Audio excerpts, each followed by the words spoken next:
தொழுபவண்டா. ஆறு ஆறு ஆறு வட எங்க ஹீரோ நீதாயா, சூரனையே கூறு போட வந்த ஹீரோ நீதாயா.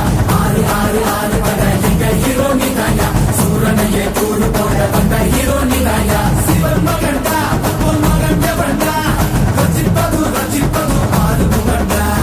அறுத்தவன்டா சூரன் உடல் இரண்டா, பொங்கும் மலை சங்கத்தலை பதம் தொடுண்டா. ஓ ஸ்ரீ கந்தனே சரவண